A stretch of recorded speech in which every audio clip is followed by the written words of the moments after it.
آپ یقین کیجئے رات کے ایک ایسے پہر میں جو ہم سحری سے قریب پہنچ رہے ہوتے ہیں ان کے گھر پولیس آ گئی.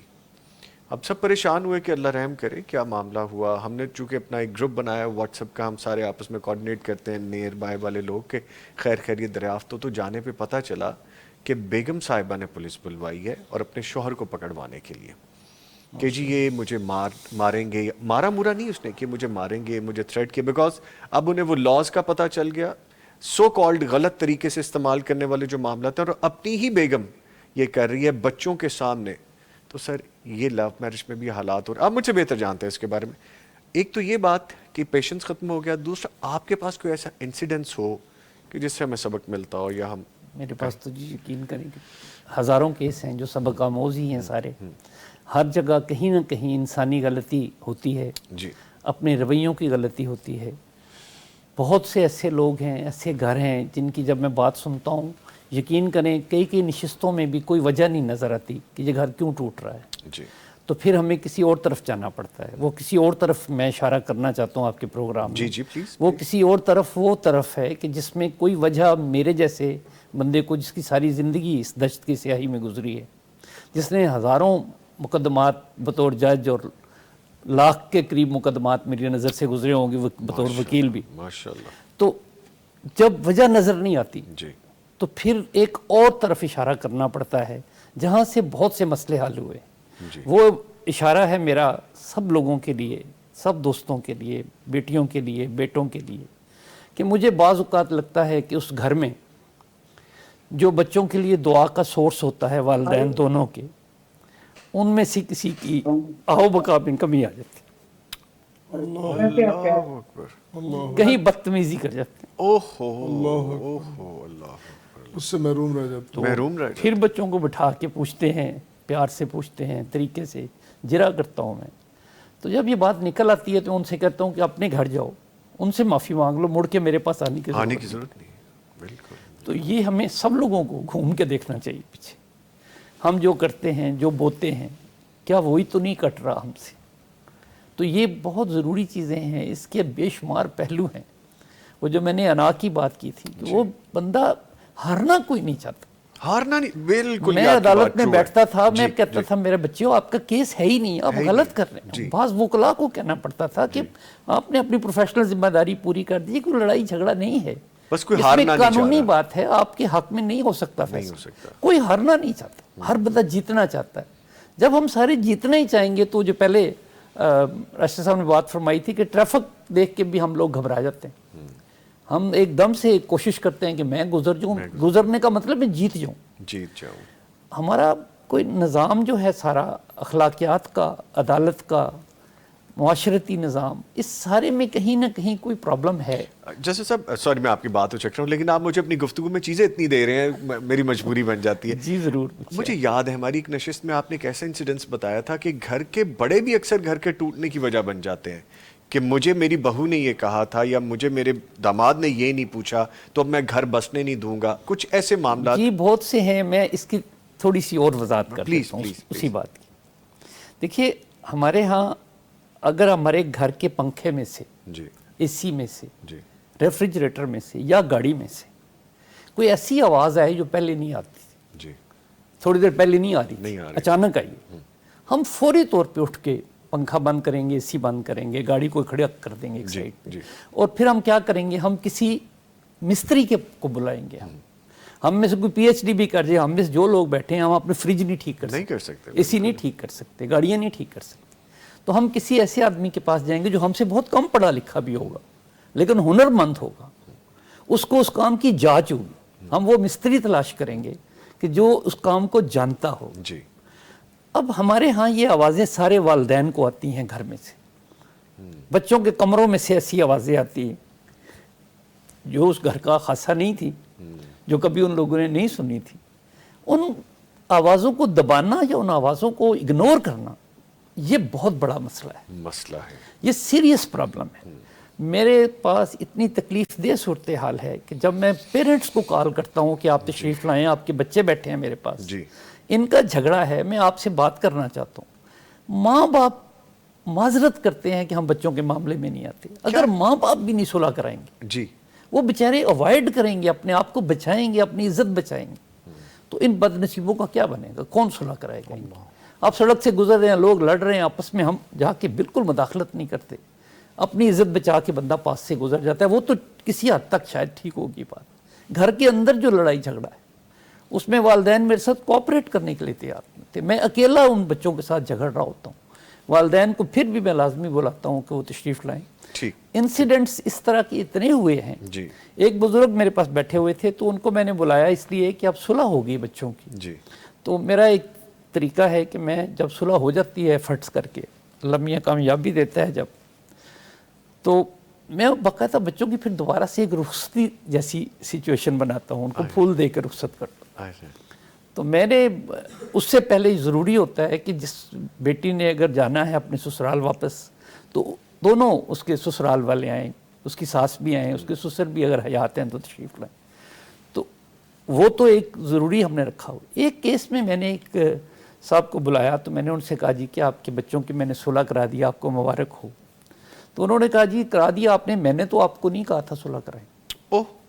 میں نے کہا آپ کے بیٹے کی صلح ہوئی ہے، آپ کے 2 بچے ہیں ان کے آگے، اور میں تو سمجھتا ہوں میں نے کوئی اچھا کام کیا آپ کے لیے۔ انہوں نے کہا نہیں جی یہ میں تو ٹھیک ہے، میرا بیٹا ایسا ہی ہے، اس کو تو نہیں صلح کرنی چاہیے تھی اگر غیرت مند ہوتا۔ اب میں سامنے بیٹھا ہوں اور وہ صلح کے بعد عدالت میں 1 سال کا چکر لگانے کے بعد میرے ساتھ یہ بات ہو رہی۔ یہ میں اس لیے یہاں بیان کر رہا ہوں کھل کے تاکہ لوگوں کو سمجھ آئے کہ ہم گھروں میں کرتے کیا ہے۔ وہ جو آپ نے فرمایا نا کہ انسیڈنٹس کیا ہوتے ہیں، خرابی کیسے بڑھتی ہے، تو وہ میں نے ان سے کہا، میں نے کہا اب باقی لوگوں سے کہ آپ باہر جائیں، میں ان سے اکیلے میں بات کرنا چاہوں۔ تو میں تھوڑا سا ان کے ساتھ ناراض بھی ہوا، اپنی عمر کا فائدہ اٹھاتا ہوں، تو بعض اوقات لوگوں سے بات ہوتی ہے تو میری بات سن لیتے ہیں۔ تو انہوں نے کہا جی میرے چہرے کی طرف دیکھیں۔ میں نے کہا جی میں دیکھ رہا ہوں، آپ کے چہرے کی طرف دیکھ کے بات کر رہا ہوں۔ کہنے لگے نہیں یہ دیکھیں میں اس طرح کا نہیں تھا جو میرا چہرہ آپ دیکھ رہے ہیں۔ میری اس بہو نے میرے دوست کے سامنے میں نے سے کہا کہ میرے لیے چائے بنا دو، تو اس نے وہ چائے یا کافی کا کپ میرے منہ پہ پھینک دیا تھا، میرا منہ جل گیا تھا، مجھے بڑی مشکل سے میری آنکھیں بچی ہیں۔ تو اب وہ جو بچی تھی یہ بات ساری میرے سامنے نوٹس میں نہیں آئی۔ اب وہ نہ ان بزرگوں نے کہی، انہوں نے بیٹھے بٹھائے ان دونوں کے درمیان فاصلہ اور بڑھا دیا، پھر دوبارہ سے ایفرٹ کرنا پڑی، اور پھر پہلی دفعہ وہ میرا آج سے 4 سال پہلے کی شاید یہ بات ہے، دوبارہ سے مجھے یہ کرنا پڑا کہ میں نے ایک نیا فارم فل کروایا، ایک نئی شروعات کی کہ سسر کی اور بہو کی صلح کریں۔ اس بچی کو جب سمجھایا اس نے خیر مان لی اپنی غلطی کو، اور جب غلطی بندہ مان لیتا ہے، نظامی صاحب جس نے غلطی مانی ہے اس کی صلح میں 5 منٹ نہیں لگتے، جو بلیم کرتا ہے اس کی صلح نہیں ہوتی، دیر لگ جاتی۔ ٹھیک ایسے بہت سے واقعات ہوں گے جو ابھی تو جیسے صاحب نے ایک بتایا، ہمیں ابھی بہت سی گفتگو کرنی ہے کیونکہ 2 ایسی شخصیات موجود ہیں کہ جن کے پاس ایسی چیزیں میں چاہ رہا ہوں زیادہ سے زیادہ ان سے لے لیں، تو ڈاکٹر صاحب مجھے تھوڑا ایکسکیوز کر دیجیے گا، آپ میرے ساتھ ہی رہیں گے، بلکہ آپ ہمارے ساتھ ہیں یقیناً۔ اچھا مولانا عبد المالک مجاہد صاحب، ایک تو وہ بات جو ابھی ہم کر رہے تھے کہ ماشاءاللہ آپ کی بانڈنگ بڑی زبردست ہے، ایک مثال ایسی ہے، آپ نے ایک روٹین ایسی رکھی ہوئی ہے کہ گھر کے کوئی بھی معاملات ہوتے ہیں آپ واک کرتے ہوئے آپس میں دونوں ڈسکس کر لیتے ہیں، ایک دوسرے کے ساتھ چیزیں شیئر کرتے ہیں، بچوں کے حوالے سے ہوں، کسی پریشانی کے حوالے سے ہوں، آپ ایک دوسرے کو وہ کوالٹی ٹائم دیتے ہیں جو آج کل میں خود بھی اس میں اپنے آپ کو شامل کروں گا کہ ہم نہیں دے پا رہے ہوتے، تو فرمائیے گا پلیز۔ اور بڑی بات ہے یہ تحسین بھی کرتے ہیں، ان کی تحسین کرتے ہیں، بالکل یہ تھینک یو بات اصل میں عام طور پر ہمارے معاشرے کے اندر یہ ہوتا ہے کہ ہم اپنی بیگمات کی تعریف کرنا اپنی توہین سمجھتے ہیں، وہ تھوڑی بہت جو ہے نا پنجابی والی یا کوئی جٹوں والی بات یا راجپوتوں والی بات اور فلانا ہے جی۔ لیکن میں اس موقع پر ایک عظیم شخصیت سیدہ ام سلمہ رضی اللہ تعالی عنہا، یعنی میں اس عورت انتہائی ذہین فتین اور بہت بڑے باپ کی بیٹی تھی، بنو مخزوم سے ان کا تعلق تھا، اور صلح حدیبیہ کے موقع پر حضرت ام سلمہ رضی اللہ تعالیٰ کا جو کردار ہے وہ اتنا روشن کردار ہے، اور وہ کردار ہے عزیزو جو ناظرین کرام خاص طور ان کے لیے یہ ایک رول ماڈل کی حیثیت رکھتی ہے۔ آپ کو پتا ہے کہ جب نبی علیہ الصلوۃ والسلام نے حکم دیا صحابہ کرام کو کہ بھائی جاؤ جا کے اپنے بال کٹواؤ، ہاں جی، تو صحابہ کرام جو ہے وہ تو عمرے کی نیت سے آئے تھے, تو وہ کچھ متردد تھے. تو نبی علیہ الصلوۃ والسلام حضرت ام سلمہ کے پاس گئے. ام سلمہ رضی اللہ عنہا کہنے لگی کہ اللہ کے رسول آپ ایسا کریں کہ آپ حجام کو بلائیں اور اپنا سر جو ہے نا اپنے بال کو کٹوا لیں, فنش. اور چنانچہ ان کا یہ مشورہ اتنا خوبصورت مشورہ تھا کہ ایک امت جو ہے ہماری ایک بہت بڑے فتنے سے بچ گئی. تو میں اکثر ہماری امہات المومنین ایک ایک کردار کو دیکھیں کہ وہ چاہے حضرت خدیجہ رضی اللہ تعالیٰ عنہ ہو, چاہے حضرت عائشہ رضی اللہ تعالیٰ عنہ ہو, چاہے ام سلمہ اور دوسری امہات المومنین بھی. لیکن حقیقت بات یہ ہے کہ بعض خواتین انتہائی زیادہ ذہین, فتین, قابل ہوتی ہیں اور وہ گھروں کو بچاتی ہیں, اپنے گھروں کو آباد کر لیتی ہیں. اور میں اس موقع پر آج کے پروگرام کی وسعت سے سیدہ ام سلمہ رضی اللہ تعالی عنہا ان کو بے حد خراج تحسین پیش کروں گا کہ انہوں نے ہمارے لیے, ہماری جو مائیں بہنیں بیٹیاں ہیں ان کے لیے ایک مثال پیش کی ہے. انہوں نے رسول اللہ صلی اللہ علیہ وسلم کو اتنا خوبصورت مشورہ دیا, اس مشورے کے نتیجے میں ہماری امت جو ہے ایک بہت بڑے فتنے سے بچ گئے. میں نے آپ کو ایک اور واقعہ بھی سنانا ہے جس وقت ہماری باری آئے گی. تو اس میں بھی آپ کو صرف یہ بتانا ہے میں نے کہ ہمارے معاشرے کے اندر بھی عربوں کے ہاں بھی ایسی بڑی بڑی سمجھدار عورتیں ہیں, جہاں ایسی عورتیں بھی ہیں جو کہ جسٹس صاحب نے بتایا ہے, فرمایا ہے کہ وہ اس نے اپنے سسر کے منہ پہ چائے پھینک دی. تو لیکن وہاں پر ایسی عورتیں بھی ہیں جنہوں نے اپنے اجڑتے ہوئے گھر کو بڑے خوبصورت طریقے سے بچایا. ٹھیک ہے, میں سر آپ کی طرف دوبارہ آؤں گا. جسٹس صاحب کی موجودگی کا میں زیادہ سے زیادہ فائدہ اٹھانا چاہتا ہوں. اچھا چلیں ڈاکٹر صاحب کو بھی شامل کرتے ہیں گفتگو میں, ہم اس طرح کرتے ہیں. اچھا ڈاکٹر صاحب یہ بتائیے گا کہ اسلام نے نکاح کو محض ایک معاہدہ نہیں بنایا, ایک مضبوط رشتہ. ابھی ہم جسٹس صاحب سے بھی اس پہ بات کر رہے تھے کچھ دیر پہلے. تو اس رشتے کی حفاظت کے لیے قرآن کریم میں اہم اصول ہمیں دیے گئے ہیں, وہ کیا ہمیں دیتا ہے قرآن کریم؟ دیکھیے جو آج بات ہو رہی ہے نا, اس میں باقی لوگ بھی شامل ہیں گھر کے, لیکن زیادہ میاں بیوی کا رول ہے. انہی میں لڑائی ہوتی ہے, انہی میں بحران پیدا ہوتا ہے, انہی میں اختلاف پیدا ہوتا ہے. میں سمجھتا ہوں دو چیزیں جو بڑی اہم ہیں اس میں.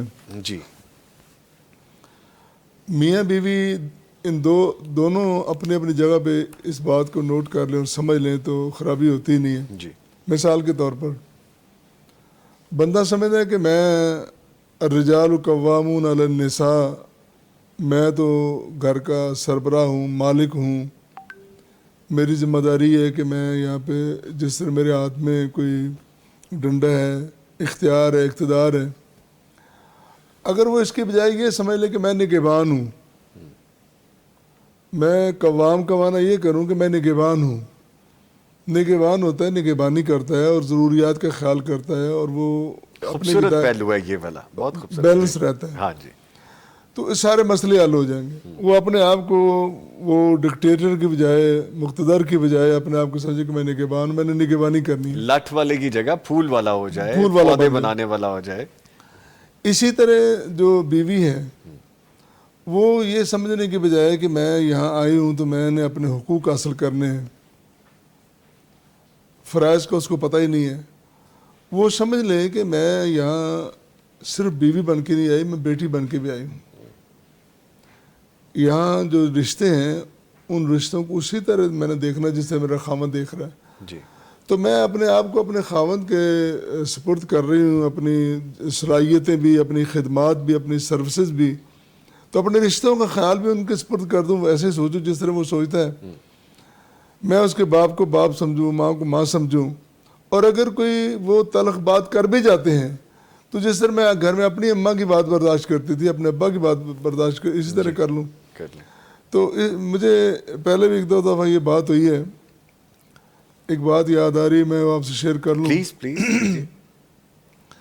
عموماً لڑکیاں ہوتی ہیں وہ آتے یہ ایک مطالبہ ان کا یہ ہوتا ہے کہ ہمیں سیپریٹ گھر چاہیے. گھر میں ان کو مکان مل گیا, کمرہ مل گیا ہے, کچن بھی مل گیا ہے, وسائل بھی مل گئے ہیں, رشتے بھی مل گئے ہیں. اور وہ جن رشتوں کو بوجھ سمجھ رہی ہیں وہ ان کو ایک محبت کا سامان پیدا کر رہے ہیں, وہ ان سے ہٹ کے نا وہ کہتے ہیں نہیں مجھے علیحدہ گھر چاہیے. اب ایک لڑکی وہ جو شادی شدہ ہو جاتی ہے, بیوی بن جاتی ہے, وہ اپنے خاوند سے مطالبہ کرتی ہے کہ دیکھیں آپ بھی پڑھے لکھے ہو, عالم فاضل ہو, اور میں بھی عالم فاضلہ ہوں. تو میرے علم کا تقاضا یہ ہے کہ وہ مجھے رہنمائی کرتا ہے کہ میں آپ کو اپنے فرائض بتاؤں اور اپنے حقوق بتاؤں. اب وہ دیکھیں نا پھر حقوق کی بات ہو رہی، فرائض کی بات نہیں ہو رہی. فرائض اگلے کے حقوق اپنے. حقوق اپنے. میں اپنے حقوق کی بات کر، یہ میرا علم بتا رہا ہے، یہ وہ علم جو میں پڑھ کے آئی ہوں. اس کے حقوق بھی تو پوچھ لو اس کے. اب اگلا بندہ خاموش ہے کہ یہ علم کی بات ہو رہی ہے، قرآن کی اصول کی، قانون کی بات ہو رہی ہے، میں کیسے بولوں؟ وہ خاموش ہے، سننے کو وہ مجبور ہے. اب علم یہ کہتا ہے کہ میں پابند نہیں کہ آپ کے والدین کی خدمت کروں، میں پابند نہیں کہ آپ کے رشتہ داروں کی خدمت کروں، اور میرا حق ہے کہ آپ مجھے علیحدہ گھر لے کے دیں، علیحدہ مکان لے کے دیں، میں علیحدہ رہوں گی. ڈاکٹر صاحب کی بات پہ اب وہ بندہ پریشان ہو گیا کہ میں کیا کروں. اب وہ پریشانی میں وہ میرے جیسے بندے کے جسد صاحب جس طرح بیٹھے ہیں، مولانا مجاہد صاحب بیٹھے ہیں، ڈاکٹر عبدالقیوم صاحب، میرے جیسا کیوں نہیں آپ میں بھی اس میں فائنلی آپ کی طرف آ رہا ہوں. آپ تو فائنل ہے نا، تو آپ کی طرف کسی سیانے بندے کی طرف جب وہ آتا ہے تو وہ کہتا ہے ہم یہ سیدھا سال ہے، اس کو جا کے بتاؤ اور یہ مسئلہ حل ہو جائے گا. اب حل کیا بتایا؟ وہ عالم فاضل خامند کہتا ہے عالمہ فاضلہ بیوی کو، جی میں نے آپ کے علم کو مانا، فضل کو مانا، آپ کے حقوق کو تسلیم کر لیا، بالکل میں ایسے ہی کروں گا جیسے کر رہی ہوں. اب صورتحال یہ ہے کہ میں آپ کو علیحدہ مکان لے کے دے رہا ہوں، اب بالکل وہاں رہو گی، کوئی آپ کے ساتھ مداخلت نہیں کرے گا، کوئی آپ کو تنگ نہیں کرے گا. تو والدین میرے ہیں، میں ان کے لیے علیحدہ انتظام کر رہا ہوں، میں دوسری شادی کر رہا ہوں، تو میں جو میری دوسری بیوی آئے گی وہ میرے والدین کی خدمت کرے گی، خدمت کر لے گی. تو آپ کو کوئی بوجھ آپ کو محسوس نہیں ہوگا. اب وہ سنتے کہتی ہیں آپ تو ناراض ہی ہو گئے، یہ کوئی بات ہے؟ ہم مل بیٹھ کے طے کر لیتے ہیں. لیکن ہر مسئلے کا حل موجود ہے. تو اگر خامند اپنے آپ کو ڈکٹیٹر سمجھنے کی بجائے محب اور محبت کرنے والا بنا لے اور سمجھے کہ یہ جو اپنا گھر بار چھوڑ کے آئی ہے، کتنی دور اتنے سارے رشتے ناطے نئے بنانے ہیں، اس کو میں نے جگہ دینی ہے، اس کو میں نے عزت دینی ہے، مقام دینا ہے. اور بیوی سمجھ لے کہ میں نے کوئی رشتہ نیا نہیں بنانا، پرانے رشتے میرے ہیں، ابا بھی ہے، اماں بھی ہے، بہنیں بھی ہیں، سب، تو پھر مسائل پیدا ہوتے نہیں بلکہ حل ہو جاتے ہیں. ڈاکٹر صاحب اتنے سافٹ اور اتنے پولائٹ طریقے سے آپ نے ایسا خوبصورت میسج دے دیا نا کہ یہ ایکسیپٹ بھی ہو جائے گا. یہ اتنی ثقیل گفتگو نہیں ہے کہ وہ ڈائجسٹ نہ ہو پائے. بہت خوبصورت، بہت خوبصورت. اچھا عبد المالک مجاہد صاحب کے پاس وہ جو واقعہ ہے نا، وہ میری ذہن کی وہ سوئی اڑی ہوئی ہے وہاں پہ. سر وہ واقعہ ضرور شیئر کر لیجئے، پھر ہم آگے بڑھیں گے. واقعہ اس طرح ہے نظامی صاحب کہ اصل میں دیکھیے عورت ہر چیز برداشت کر لیتی ہے، غربت برداشت کر لے گی، افراد برداشت کر لے گی، یعنی آپس میں نوک جو، لیکن سوکن برداشت نہیں کرتی کسی صورت میں. اب یہی بات ہوئی ہے، ویسے ڈاکٹر صاحب نے بھی یہی کہا ہے. جی جی ڈاکٹر صاحب نے اور انداز میں بات کی. میں آپ کو ایک بڑا خوبصورت واقعہ یہ سنانا چاہ رہا ہوں. جی جی. کہ اور یہ اصل میں مردوں کی ایک کمزوری ہوتی ہے. بہرحال جیسے وسائل اگر زیادہ ہوں، پیسہ زیادہ ہو، تو پھر آدمی شادی کے بارے میں، دوسری شادی کے بارے میں سوچتا ہے. تو وہ اس واقعے کے راوی پاکستانی جو کہ ڈرائیور تھا ایک گھر کے اندر، تو اس نے بتایا، اس نے کہا کہ جی ہمارا جو بادشاہ اپنا مالک تھا یا کفیل تھا یا ہمارا گھر کا سربراہ، جی اس کو دوسری شادی کی سوچی، اور اس میں سے پہلے ماشاءاللہ اولاد تھی، بچے جوان تھے اس کے، جی گھر میں ماشاءاللہ ہر لحاظ سے. تو وہ انڈیا چلا گیا. جی اچھا، چونکہ مال و دولت تھی وہاں پر، اس نے جا کے کسی کو لالچ دیا، یا جو بھی کچھ ایجنٹ بھی ہوتے ہیں، تو وہ ایک لڑکی کا رشتہ، حالانکہ لڑکی کی بات چیت جو تھی وہ نکاح، خیر نہ تو اس کی نکاح ہوا تھا، نہ ہی وہ منگنی ہوئی تھی، لیکن وہ جس طرح ہمارے گھروں کے اندر ہوتا ہے، اس کے چچا داد کے ساتھ کچھ ایسا تھوڑی بہت انڈرسٹینڈنگ بات چیت چل رہی تھی. اچھا. اس کا باپ لالچ میں آ گیا. اس کو جب اس نے موٹی رقم دی تو اس نے اپنی بیٹی کو مجبور کیا، اس نے کہا کہ میں تمہارا اس کے ساتھ نکاح کرتا ہوں. لو جی نکاح ہو گیا، لیکن ابھی رخصتی نہیں ہوئی. انہوں نے کہا جی رخصتی ہم سعودی عرب جا کے کریں گے. اس دوران میں اس کی جو بیوی تھی اس کو پتہ چل گیا. اچھا. اس نے کیا کیا؟ جی اس نے اپنے بچوں کو، اپنے بیٹوں کو بلایا، ان کو اعتماد میں لیا، اور جس وقت وہ آ رہی تھی واپس، وہ اس کا خامد اپنی نئی نویلی دلہن کو لے کر، تو وہ خود ایئرپورٹ پہ پہنچ گئی. اچھا. اس نے جاتے ہی، جیسے ہی وہ دونوں میاں بیوی وہ نکلے، تو اس نے وہ انڈین اس نے لباس پہنا ہوا تھا، دلہن کو اس نے گلے پہ لگا لیا اور اس کو اپنے گھر لے کے آ گئی. اچھا.